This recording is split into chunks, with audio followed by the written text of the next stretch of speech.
guys, welcome back to my channel. Today I am filming my favorite video to film, and that is my favorite books of the year. Now I had a really interesting reading year in that the majority of the books that I read in 2017 ended up being 3 stars. There weren't that many 5-star books, and there also was only one book of the year that I rated 1 star, which for me is very strange because I give out 1 stars like it's candy, but I only rated 1 star. And for those of you who are gonna ask, it was Gabby Hanna's poetry book. I don't even remember what the title was, but it was bad. Even though I didn't have a lot of 5 stars, I did read a lot of really great books. One of them potentially being my new all-time favorite book ever. Let's just get into it. Starting at number 11, we have Little and Lion by Brandy Colbert. This is a young adult contemporary about a girl who is just moving home from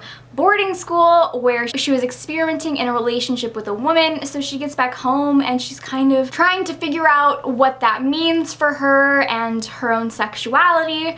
And then alongside that storyline, her brother is dealing with his bipolar disorder. This book just holds a really special place in my heart. There's so many different aspects going on. This family is multicultural, and then we have sexuality, we have mental illness. There was just so many things in this book, and I definitely think this is one book anybody can read and be able to find something in this book that they relate to. This book just touched a really special place in my heart, which is why it is getting the 11th spot. At number 10, we have a memoir, which is crazy because I never really consider memoirs to be my favorite books, but I read one in 2017 that just stuck out to me and was so great, and that is Born a Crime by Trevor Noah. Trevor Noah is the host of The Daily Show, and this book chronologues his life growing up in South Africa during an apartheid. His mother is black and his father is white, and it was illegal for there to be interracial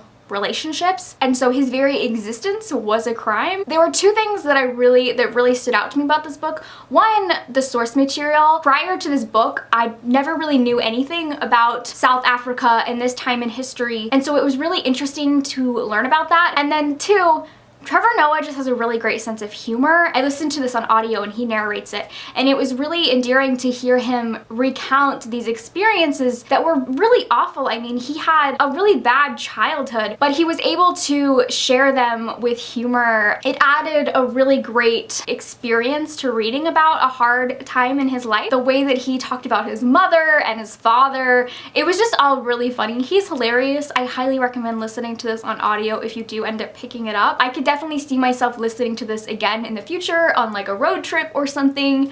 It was just really good, and it is definitely my favorite memoir that I've ever read. Number 9 on this list almost didn't make the list because I forgot I read it in 2017. For some reason in my mind, I feel like I read it so long ago, but that is Binti by Nnedi Okorafor, and this is a sci-fi novella about a girl named Binti who is the first person from her community to not only be accepted to university, but to leave home.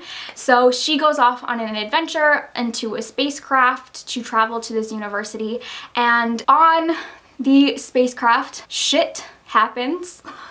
I don't want to say too much because it's a really short novella, and it is part 1 of a 3-part novella series. I really love Binti as a character. She's probably one of the more intelligent characters I've read about, which is why she was accepted to this university. But this story has just stuck with me, even though it's been a year since I read it. It stayed with me and I kept thinking about it, which is why it ended up on this list. Number 8 on this list is Homegoing by Ya Gyasi, and this book just blew me away. It basically covers hundreds of years of slavery from Africa to America following 7 generations, split up into short chapters, each one tracking another generation and going until present day. And each story was even more powerful and haunting than the one before it. We start off the book with 2 half-sisters who never knew each other, and one of them is married off to a British general and she lives in his castle, and then the other one is in the castle but floors beneath in like the dungeon waiting to be sold off into slavery, and they don't know of each other's existence. So this book follows each of their descendants, and we follow those threads until present day. And I really loved how each chapter held a new story but still connected all of the other ones. And this book managed to be so beautiful yet haunting while providing a very enriching learning experience. I was about to say I highly recommend you read it. Obviously, I highly recommend you read all of these books. That's why they're my favorites. Number 7 on this list is Forest of a Thousand Lanterns by Julie C. Dow. This book actually almost didn't make the list, but the more I kept thinking about it, the more I think I loved it. This is an East Asian inspired fantasy that is kind of a reimagining of the Evil Queen from Snow White. And what really struck me about this book is how selfish the main character was.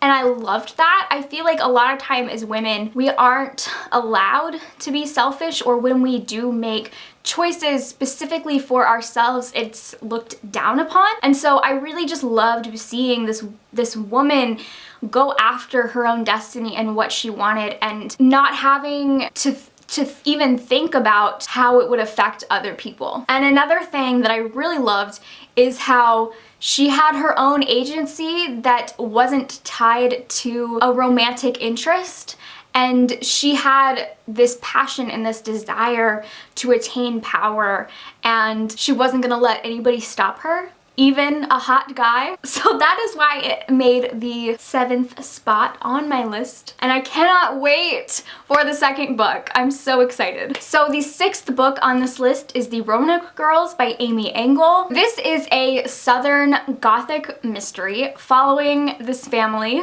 and it takes place in 2 different timelines. The first one is in the past, when our main character Lane was 15 years old. Her mother committed suicide, and she had to go live with her grandparents and her cousin, who her mother had run away from and always told her that they were evil and bad and to never contact them. But she has to go and live with them now that her mother is dead. She does, and she goes and lives with them, but she starts to uncover these really dark secrets about her family, and she ends up running away. And then the second timeline is, I believe, 10 or 11 years later. Lane gets a call from her grandfather to tell her that her cousin has gone missing, so she has to go back to her grandparents' house and kind of confront all of the secrets and things that she left behind. This book, I think, is one that would be very polarizing. It's very dark, and the subject material is I think some people will be very put off by it. I will also,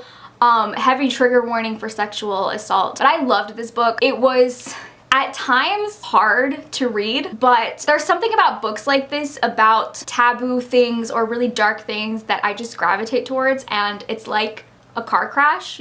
I just can't look away. Number 5 on this list is Eliza and Her Monsters, which is about a girl named Eliza who has social anxiety, and so she doesn't have a lot of friends, but she does write a very popular and successful webcomic, and so through that she has a lot of online friends.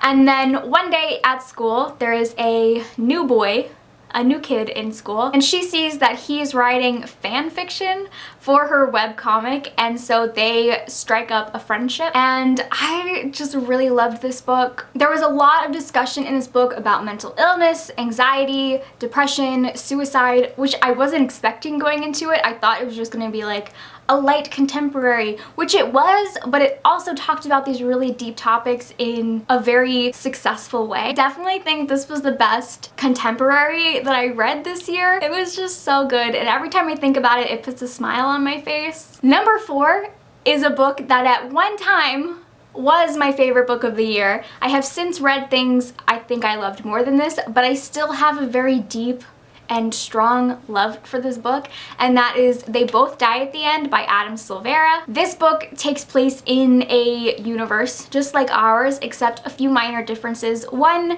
being, there is this system called Deathcast, where on the day that you are going to die, you get a call saying, "What's up? Within the next 24 hours, you are gonna die." So this book follows 2 boys, Rufus and Mateo, who at the start of the book both get that call that today is their last day, and you don't know within that day what time you're gonna die or how you're going to die.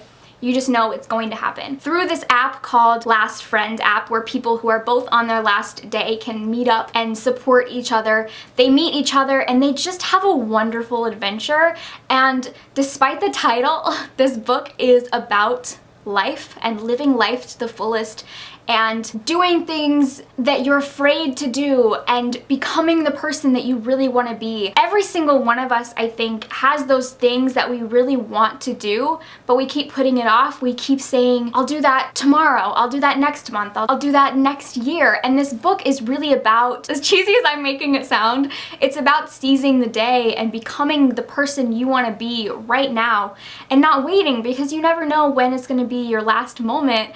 And I just really connected to this book. I think it also really changed the way that I am living my life. There's a really great romance in this book between Rufus and Mateo that was just like the cherry on top of an already amazing premise. I love this book, if you can't already tell. I highly recommend it. All right, we're getting down to the top 3. Number 3 on this list is Language of Thorns by Leigh Bardugo. This is a collection of short stories that are all kind of dark fairy tales, and these are the stories that would have been told to children in her Grisha universe. When I talked about this book in whatever wrap up it was that I talked about it, I got some questions in the comments of if you can read this book without having read any of the other books in the Grisha universe, and you 1000% can. These are just the stories that those characters would have grown up with. Like, these are our Sleeping Beauty and Beauty and the Beast and like all those fairy tales, and they're all just so great. I definitely have a soft spot for dark fairy tales.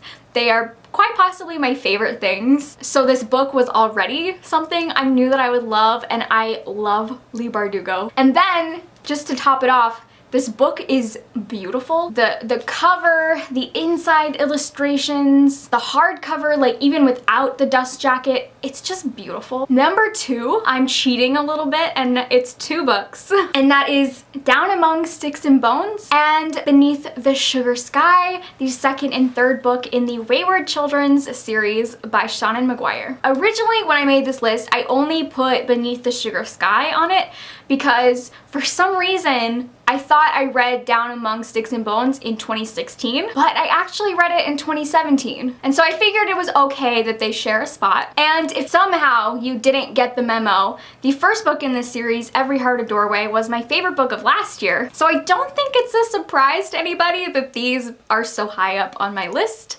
I absolutely loved them. Down Among Sticks and Bones is actually a prequel and takes place before the events of Every Heart a Doorway, and it follows Jack and Jill as they are in their world, the Moors, and this book is kind of a gothic horror, and I said before that it kind of feels like Dracula meets Frankenstein. And then Beneath the Sugar Sky is a sequel to Every Heart a Doorway, and it takes place I think like 6 months later, and I loved it. But yeah, if you haven't already picked up this series,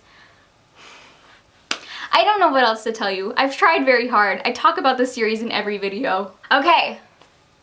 Now, my favorite book of the year. I'm so excited to talk about it. My favorite book of the year was The Fifth Season by N.K. Jemisin. So The Fifth Season is a fantasy book that takes place in a world where periodically there are these things called a season, which is some type of huge natural disaster that wipes everything out. And then there are these people called Origines who have magical abilities in order to manipulate the elements. And so because these people have the ability to not only prevent these natural disasters from happening, but also they have the ability to cause them, they are feared throughout the world and oppressed as second-class citizens. They basically aren't even treated like humans. And so this book follows 3 different narratives. One of the main characters is Soon. At the start of the book, she discovers her 2-year-old son has been murdered by her husband because he found out that the child had these abilities, and so he killed him and kidnapped their daughter and took off, and so she is distraught. So that is just one of the stories. There's 3 different narratives that are all happening, but this book, in my mind, is perfection. The world building was paced so perfectly. There was no info dumping. All of the world building that was done was sprinkled throughout the book. You're given information very methodically over the course of the book. And at first, you just have a couple pieces and it's hard to really see the big picture, but then eventually, as you're collecting all these little bits of information, it all starts to come together until it just clicks and you get it. And I loved how the author built this world. I also loved the writing choices. One of the 3 points of views was written in second person, which I feel like second person is very hard to do effectively, and I thought that the use of that in this book was a really great choice. And I loved the 3 main characters.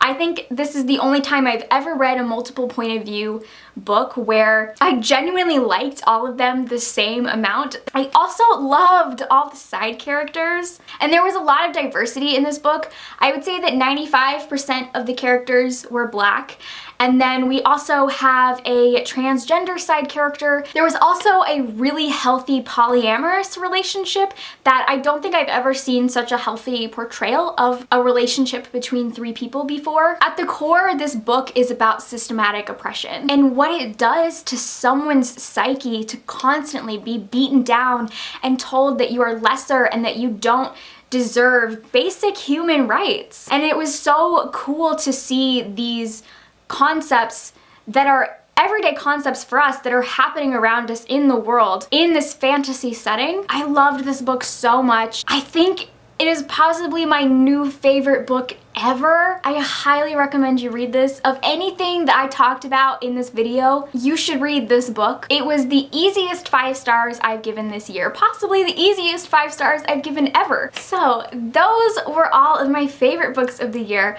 Let me know in the comments what your favorite book of the year was. Thank you guys for watching, and I will see you in my next video. Bye!